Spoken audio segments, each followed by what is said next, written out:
Everything that's happening in the world is really leaving me extremely concerned. I see what's happening in America. Today's the 17th. I know that they were trying to pass that bill that would block people from having their passports to be able to use to get outside of the country if they said something that they didn't like.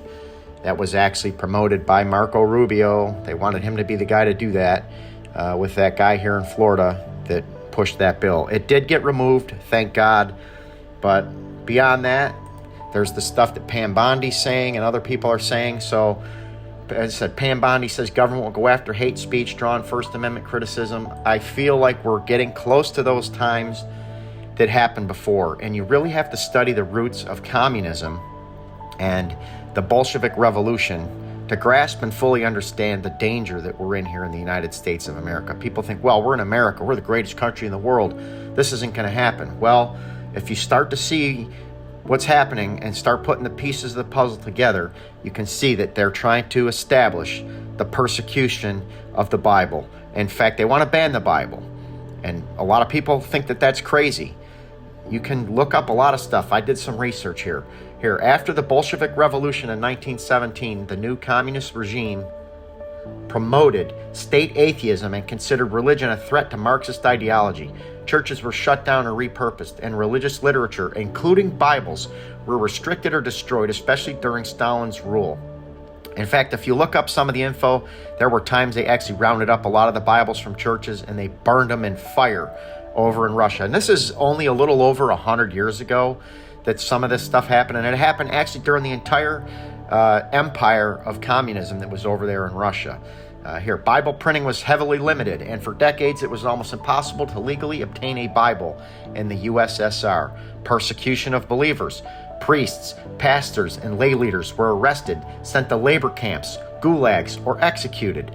Believers faced harassment, surveillance, loss of jobs, and even imprisonment simply for practicing their faith or owning religious material.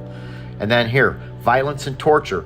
There are documented cases of Christians being tortured, particularly clergy who resisted cooperating with the state-controlled church.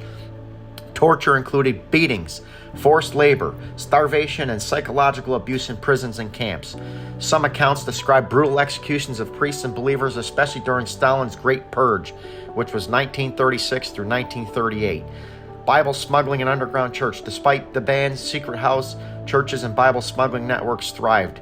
Groups like the Russian Baptists and underground Orthodox communities risked imprisonment to copy Bibles by hand or share them secretly. So here's the deal. Yes, the communist regime in Russia banned Bibles, burned them, and persecuted, tortured people who owned or distributed them.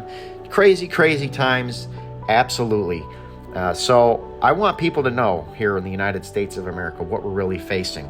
Because when you start seeing what's going on social media, and you start hearing what they're talking about in Congress, and you start hearing what's coming out from the political leaders, they want to have social media blocks. They want to start persecuting people that are saying things they don't agree with and don't like.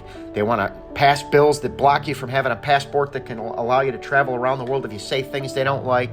So the criticism is here. It's escalating. And anybody that thinks it's not, or that it's going to go away, is in la-la land, because we're entering those biblical days where it's going to get worse. And study what happened in Russia. Study all the countries where communism has thrived. And the biggest thing that's gone on in all those places has been the removal of the Bibles, the burning of the Bibles, and the persecution of the churches. And that is on its way to the United States as well in this country.